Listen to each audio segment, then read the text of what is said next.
왼편에 있는 자들에게 이르시라 하는 제목으로 말씀을 전하려고 나왔습니다. 사랑의 하나님 아버지 감사합니다.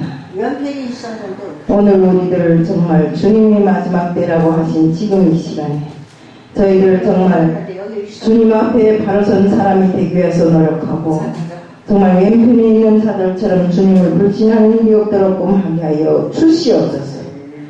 정말 주님 앞에 바로 선 사람이라고 일컬음을 받을 때 저희들 어디 가서나 항상 주님 편이 되어서 주님과 동행하는 삶을 살 수 있게끔 하게 하여 주시옵소서. 오늘 이 시간도 주님 앞에 맡겨오며 예수 그리스도를 받들어 감사하며 기도드리옵나이다. 우리가 모든 생물과 식물과 모든 것이 시작이 있으면 끝이 있습니다. 나무가 자라면 고목이 되고 꽃이 피었으면 지는 날이 있는 것입니다. 모든 생물은 태어난 시간이 있지만 죽음의 날도 있습니다. 이 땅의 생명체는 영원한 것이 아무것도 없습니다. 정말 우리가 주님은 계절도 때가 있음을 말해주고 있습니다. 마태복음 24장 32절에 보면 무화과 나무의 비유를 배우라.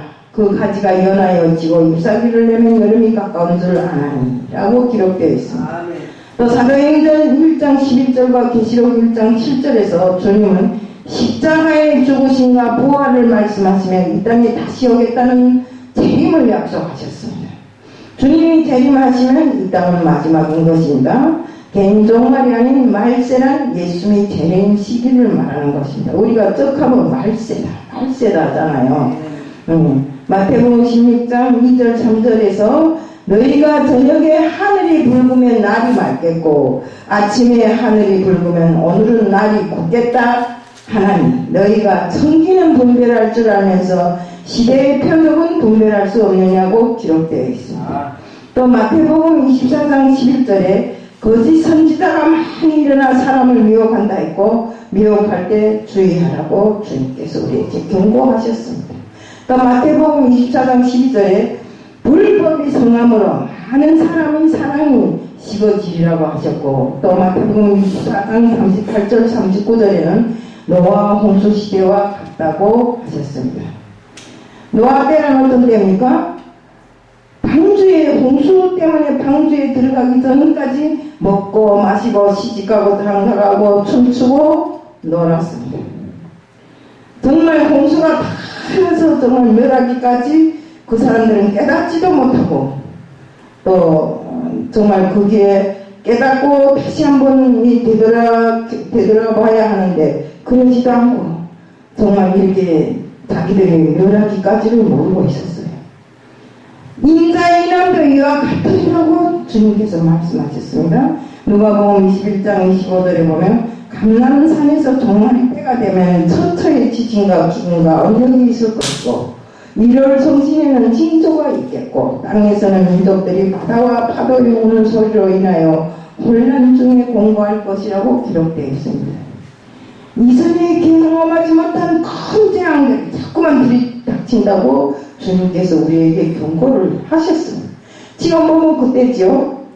뼈아닌 재앙들이 들이닥쳐서 지진을 해서 집이 무너지고 홍수가 나고 바람이 불어서 집이 다 물건이 다 날아가 버리고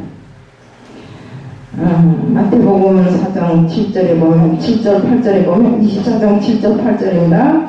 민족이 민족을 나라가 나라를 떼서가야 일어나고 곳곳에 기근과 지진이 있으리니 이 모든 것은 재난의 시작이라고 기록되어 있습니다. 여기에 재난이라는 뜻이 있습니다. 산통한 아이가 태어나는 순간까지도 점점 잦아들면서 강도가 세지고 빈도가 잦아지는 특징이 있습니다. 아이를 출산한 경험이 있는 분들은 이 산통이 가장 힘들다고 하는데 마찬가지로 종말 때 찾아오는 재앙들도 점점 정말 강도가 세워지고 빈도가 잦아들다가 결국 예수님이 재림으로 끝이 난다는 것입니다. 요즘 비가 오거나 추위가 찾아오면 관측이래라는 말이 많이 나오고 있습니다.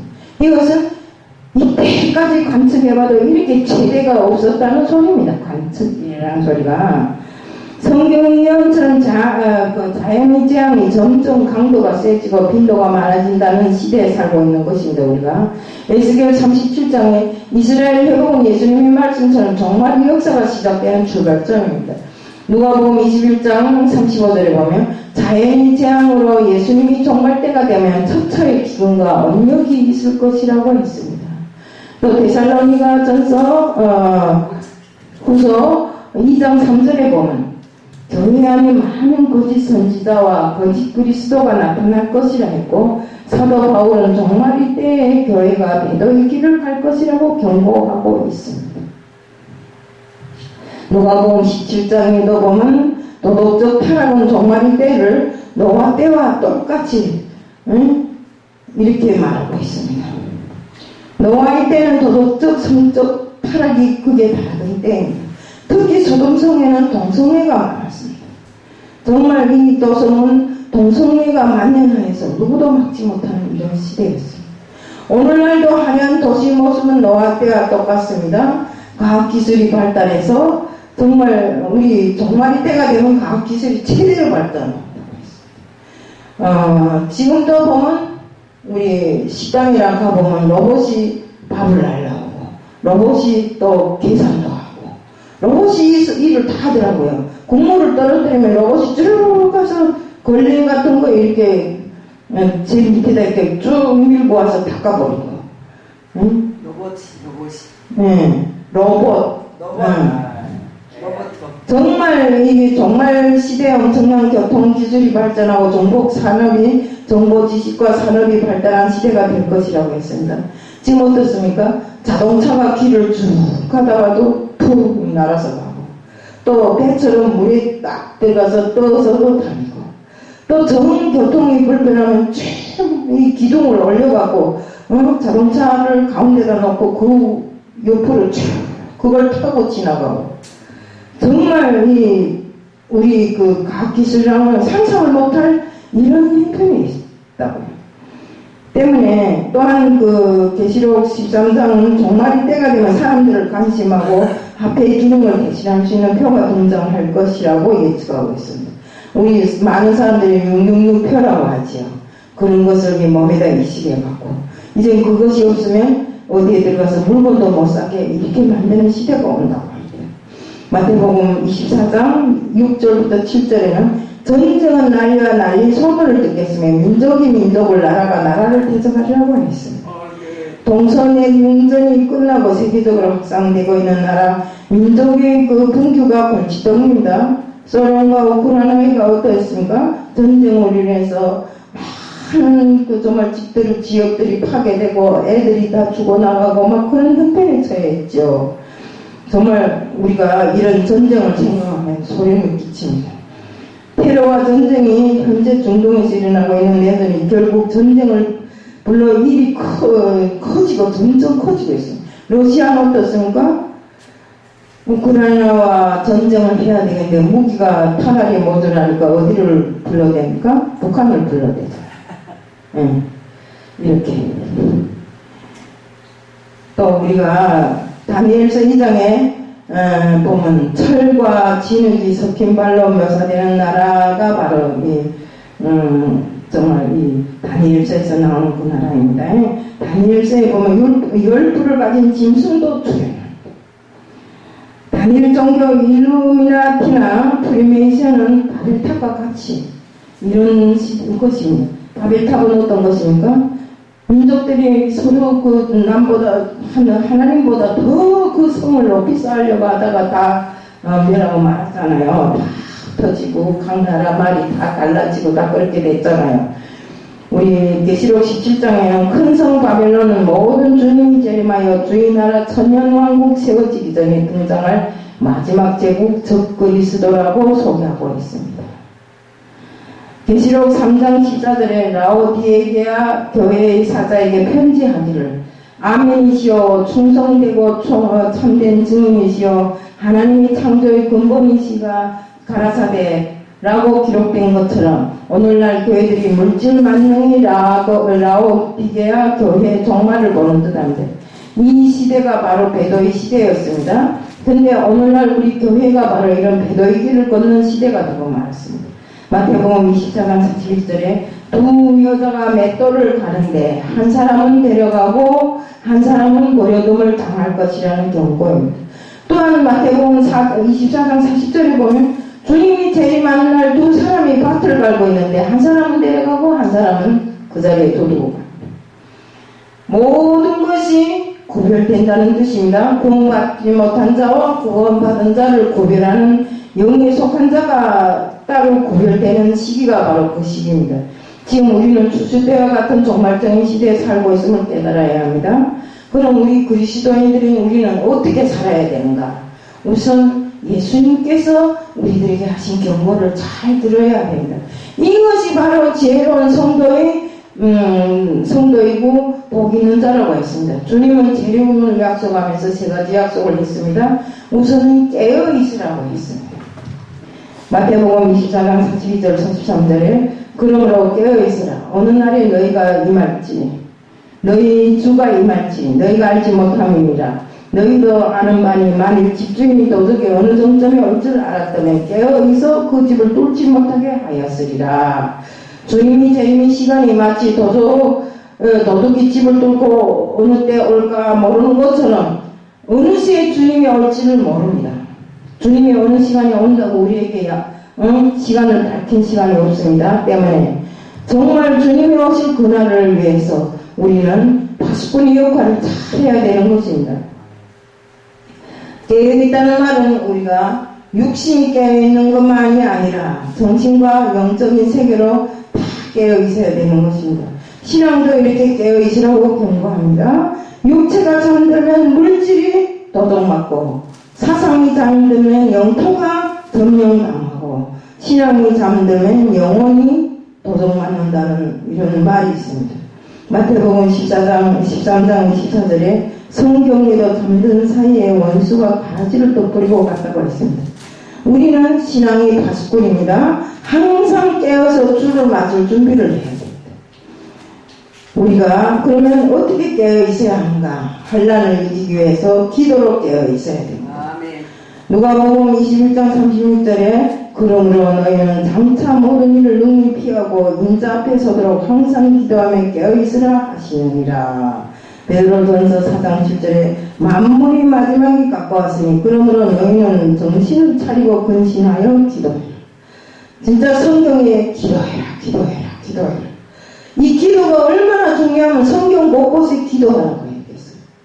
우리 마가복음 14장 38절에는 시험이 들지 않게 깨어있어 기도하라고 기록되어 있습니다. 다음 두 번째는 또 어떻게 무엇으로 깨어있어야 하는가? 말씀으로 깨어있으라고 했습니다. 우리 마태복음 7장 24절 27절 내용에 보면 나의 이 말을 듣고 행하는 자는 그 집을 반석 위에 지은 지혜로운 사람과 같다고 했습니다. 마태복음 7장 25절에 또한 그 사람은 비 내리고 창수가 나고 바람이 불어 그 집이 부딪히되 무너지지 아니한다고 했습니다. 그것은 추후에 반석 주춧돌을 반석 위에 놓았기 때문에 무너지지를 않는 것입니다. 다음 세 번째는 물질로 깨어 있어야 된다고 했습니다. 마태복음 6장 19절 20절에 너희를 위하여 보물을 이 땅에 쌓아두지 말라. 거기는 종과 등록이 해야 하며 도둑이 구멍을 뚫고 도둑질합니다. 너희를 위하여 보물을 하늘에 쌓아두라. 거기는 종과 도둑이 해하지 못하며 도둑이 구멍을 뚫지 못하고 도둑질도 못하느니라. 또 21절에는 그러므로 네 보물이 있는 그곳에는 네 마음이 있느니라고 하였습니다. 또한 누가복음 12장 16절부터 21절에 보면 한 부자의 밭에 소출이 많아 곡식도 더 이상 둘 곳이 없어 곡간을 헐고 더 크게 짓고 그곳에 쌓아두리라 할 때 오늘 내 영혼을 걷어가면 준비한 것이 누구의 것이 되겠냐고 예수님께서는 말씀하십니다.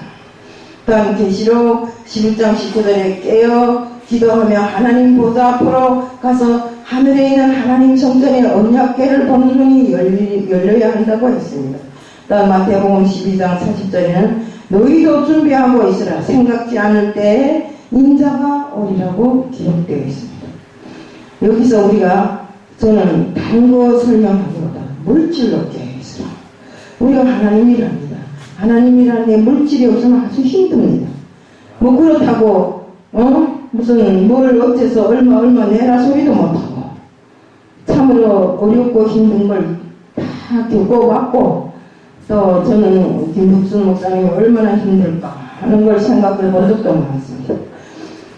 우리가 하늘나라의 물질을 쌓아두지 않고 또 쌓아둔다 할지라도 마음이 있어서 하나님 앞에 드렸는데 항상 보면 이 물질을 어디다 갖다 쓸까? 나도 옛날에 그랬습니다.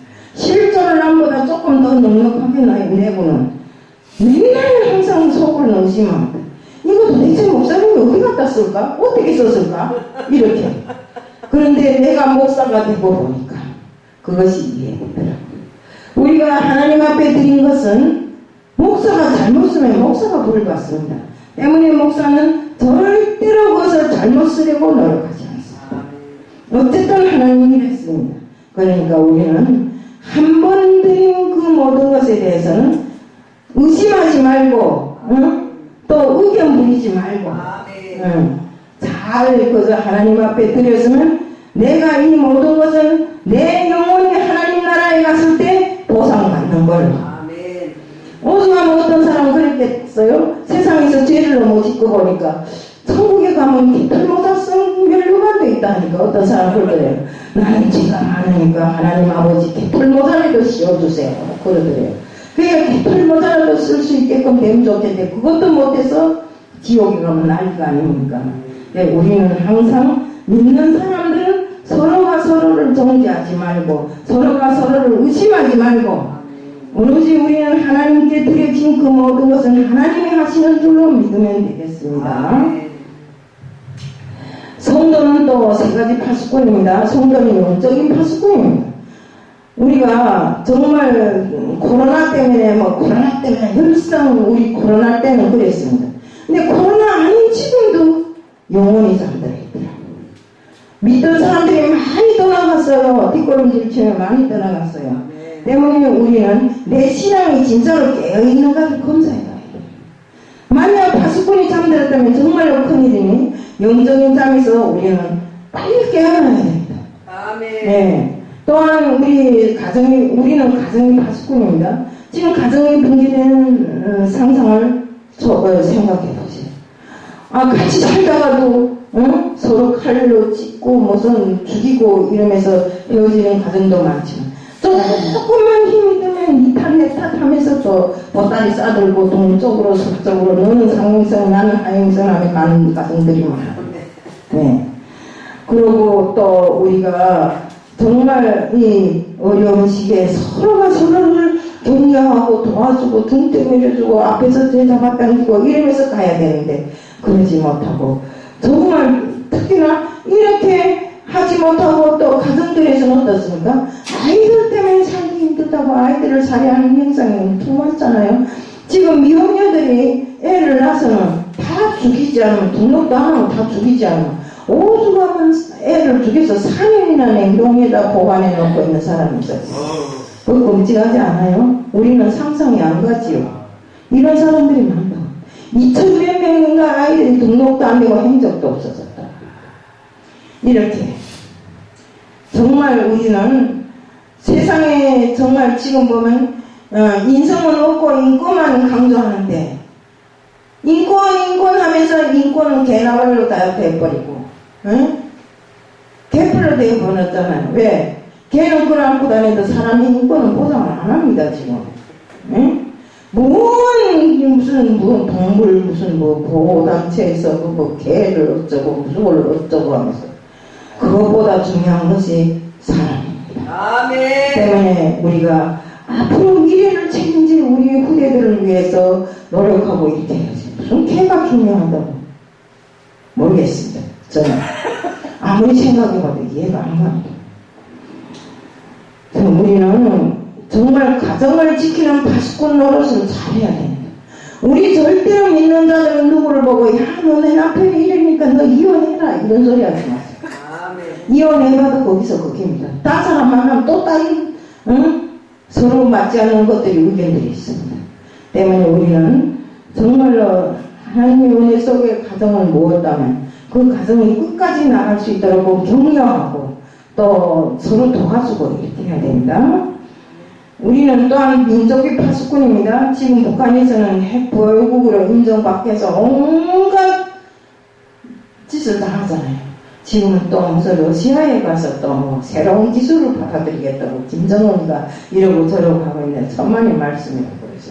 러시아가 바보니까 자기네 기술을 다 넘겨주게요. 우리는 정말 이렇게 정말 수많은 상상 속에 핵무기 때문에 사람들이 막 불안을 겪고 있어요. 어떤 사람들은 옛날에 전쟁을 겪었던 사람들도 하더라고요. 전쟁을 겪어본 사람들은 총포탄이 튀는 소리를 잘 알잖아요. 어떻게 하는가 때문에 안보 불감증에 빠져 있는데 우리는 정말 어떻게 하나 남북관계는 어떤 경우라도 비핵화를 전제로 이루어져야 하고 또 이것은 정치 문제나 경제 문제가 아니라 안보 문제이기 때문에 생존이 관련되어 있는 문제잖아요. 때문에 우리는 여기에 관심을 많이 가져야 합니다. 그리고 국가가 힘이 있으면 우리가 원하는 평화를 얻을 수 있는데 국가가 힘이 없으면 원하는 평화를 못 얻습니다. 평화를 늘상 구걸하게 됩니다.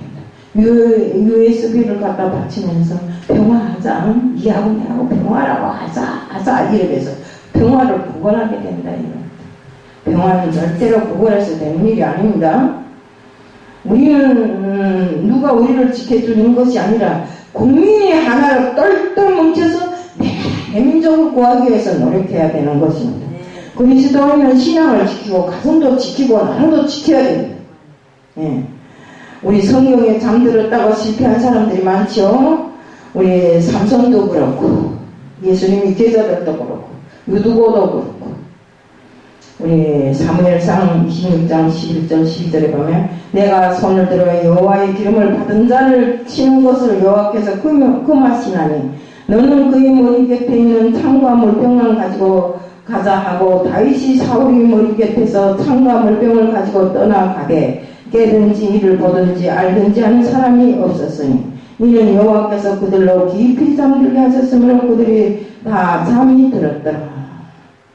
결국 사울이 다윗에게 물병을 빼앗긴 거는 졌잖아요. 또 삼손이 어떻습니까? 들릴라의 품에 누워서 들릴라가 계속 물어본다. 어떻게 그렇게 힘이 세게 됐냐? 이렇게 하니까 하나님이 날 때부터 내 머리에 삭도를 대지 말라고 했다. 그걸 다 가르쳐줍니다. 그러니까 삼손이 들릴라의 무릎에 누워서 잠든 사이에 머리털을 다 밀어버리고 눈까지 뽑히는 이런 정말 뭐라고 할까요? 삼손이라 하면 역사에 힘 있는 사람으로 일어난 사람이잖아요. 그런데 결국 자멸당하고 말았잖아요. 사도행전 26장 40절에 제자들도 깨어있는 시간에 잠들었다가 모두 주님을 버리고 도망을 갔습니다. 주님이 잡히는 그 순간에 유두고는 잠들었다가 창문에 앉아서 설교를 듣다가 잠들었다가 떨어져 버렸어요. 영적으로도 깨어있지 못하고 잠든 사이에 원수 마귀가 도둑처럼 들어와서 우리 영과 육을 공격하고 파괴하고 있음을 알아야 합니다. 우리는 정말 항상 주님 맞을 준비를 하고 또 우리뿐만 아니라 다른 사람들에게도 이렇게 가르쳐야 됩니다. 잠들지 말고 항상 깨어서 눈이 초롱초롱하게 주님의 말씀으로 세상 사람들을 깨우치고 그들이 주님을 따를 수 있는 이런 일을 우리가 해야 됩니다. 마태복음 25장 말씀은 25장 1절부터 13절 내용은 10처녀의 비유를 준비하게 하라는 비유를 말했습니다. 왜? 기름을 준비하라. 기름이 뭡니까? 말씀이잖아요. 우리가 기름을 준비하지 않으면 그리스도께서 구름을 타고 강림하실 때 주님을 맞이할 수 없다는 말씀입니다. 또 달란트의 비유, 달란트를 남기게 하라는 것입니다. 달란트를 남기는 자는 주님이 즐거움에 참가할 수 있지만 달란트를 땅에다 묻어놓았던 자는 밖으로 쫓겨나게 됩니다. 마태복음 25장 31절 46절에는 양과 염소의 비유입니다. 양이 되게 하라는 것입니다. 지극히 작은 자가 정말 하나님에게 한 것이 예수님에게 지극히 작은 자가 정말 이 작은 자에게 우리가 해준 그 모든 것이 예수님에게 한 것이요. 작은 자에게 하지 못한 것은 예수님에게 못한 것입니다. 때문에 기회는 준비된 자만 잡을 수 있습니다. 인생에서 가장 중요한 것은 준비성입니다. 기회가 찾아왔을 때 준비되지 않은 사람은 그냥 지나가고 맙니다. 끊임없이 미래를 향해 창조적인 준비가 필요합니다. 어느 날 희성처럼 나타난 사람들은 5년 전, 10년 전부터 인생의 목표를 세우고 그것을 향하여 끊임없이 줄다름 쳤기 때문에 그것이 승리할 수 있는 것처럼 우리도 하루 이틀에 준비하는 것이 아니라 주님 오는 그날까지 우리의 모든 것을 다해서 주님 앞에 섰을 때 너는 세상에서 잘하고 왔나라고 칭찬받을 수 있는 이런 준비를 해야 되는 것입니다. 우리 모세가 어떻습니까? 모세가 바로 왕궁에서 40년, 광야에서 40년을 훈련받은 후에 정말 이스라엘 백성의 지도자로 40년 쓰임을 받았습니다. 예수님도 3년 동안 제자들을 철저히 준비해서 세계 복음화의 씨앗으로 이 땅에 보냈습니다. 좋은 대학에 가기 위해서 적어도 중학교 때부터 준비가 돼야 하는 것처럼 우리도 정말 주님의 일을 열심히 하기 위해서 정말 주님을 잘 알고 주님의 말씀대로 정말 우리가 마음과 뜻을 무장해야 되는 것입니다. 열처녀의 비유는 정말 신랑을 기다리는 열처녀지만 5처녀는 부지런히 준비했고 5처녀는 준비하지를 못했습니다.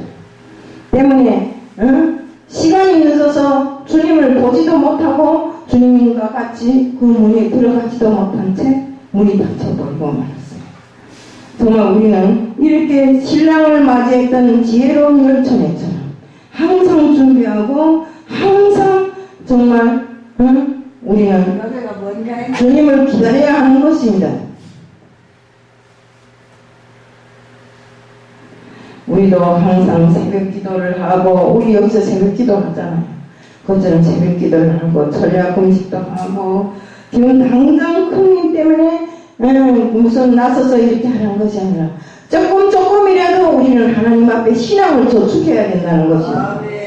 하나님은 준비한 그릇 만큼 채워주기 때문에 우리는 항상 그 그릇을 준비해야 돼요. 요만한 종대기만한 그릇을 놓고 난 하나님 보고 상대만큼 달라고 맨날 크게 부르짖어야 다른 것이 없는데 어떻게 담겠습니까? 우리 열왕기하 4장에 보면 엘리사의 생도가 많은 부채를 남기고 죽었는데 그 아내가 와서 도움을 요청할 때 엘리사는 동네에 가서 그릇을 빌려오라고 합니다. 그리고 빌려온 그릇만큼 기름을 다 채워줬습니다. 정말 자네들에게서도 어려서부터 꿈과 목표를 바라볼 수 있게끔 준비시게 하고 10대는 꿈을 꾸게 하고 20대는 준비하고 30대는 그 영향력을 행하되 무엇보다도 정말 우리가 무엇이 되겠다는 꿈이 준비되어 있어야 되는 것입니다. 정말 준비되고 지혜 있는 자가 되라는 경고입니다. 우리가 준비되지 않고 지혜가 없으면 정말 등잔마저 준비 못했던 열처녀, 미련한 열처녀처럼 돼버리는 것입니다. 마태복음 25장 45절 46절에 보면 충성과 믿음은 같은 것이라고 했습니다. 충성이란 말은 피스토스라는 말인데 믿을 수 있다, 신뢰할 만한 사람, 신실한 사람이라는 말이며 충성이란 피스토스라는 말과 믿음의 피스라는 단어의 어원이 같은 데서부터 출발해서 이 뜻이 동반되는 것이라 했습니다. 충성과 신앙은 같은 것이라 했습니다. 우리 예수님께서 복음을 전하기 위해서 많은 일꾼이 필요했지만 정칠가나 몸필가를 부르지 않고 정말 진실하고 우직한 물고기 잡이꾼, 목수 이런 사람들, 어부를 비롯해서 정말 그 모든 사람들이 크게 배운 것도 없고 일만 할 줄 알았던 그들을 불러서 수제자로 삼은 것은 주님께서 벌써 앞으로의 모든 문제를 위해서 준비를 한 것입니다. 또한 구약에서도 농부였던 기도원 같은 사람, 뽕나무를 가꾸며 살아가던 우리 아모스 같은 사람, 이런 사람들이 정직하고 신실하고 순수한 사람이라고 하나님께서는 칭찬하시면서 그들이 정말 항상 순종하고 주님 앞에 하는 것에 대해서 축복하시면서 그들을 쓰셨던 것입니다. 정말 우리가 지금 그리스도인이라고 하시면서도 하나님 앞에 인정받지 못하는 이유가 뭔가? 하나님과 나와의 수직적인 생각만 하지 나의 삶의 모든 것을 수평으로 생각 안 하기 때문에 우리는 정말 주님 앞에 반드시 결산을 이루고 회개하고 정말 주님 앞에 수평과 수직이 딱 맞는 이런 사람으로 되어야 되는 것입니다. 주님 다시 올 때 우리는 정말 충성된 종이라 이름을 듣는 그런 사람이 되기 위해서 항상 깨어서 기도하고 주님의 말씀을 순종하고 정말 우리 모두들 주님 앞에 충성하고 지혜 있는 자로서 주님이 왼편에 있는 사람이 아니라 주님의 오른편에 앉은 양과 같은 사람이 되라는 것을 말씀드리면서 오늘 말씀을 마칩니다. 사랑의 하나님 아버지 감사합니다. 저희들은 항상 주님 앞에 순종하고 충성한다고 합니다. 그러면서도 아직까지 주님 앞에 섰을 때는 너무나 부족한 사람들입니다. 정말 때문에 저희를 항상 준비하고 정말 지혜로운 다섯천일처럼 기름 충전을 준비하는 그들처럼 저희들도 항상 준비하고 주님이 오실 때는 항상 주님 앞에 나설 수 있는 저희들이 될 수 있게끔 하게 하여 주시옵소서. 오늘 이 시간도 주님 앞에 맡겨 예수 그리스도를 받들어 감사하며 기도드리옵나이다.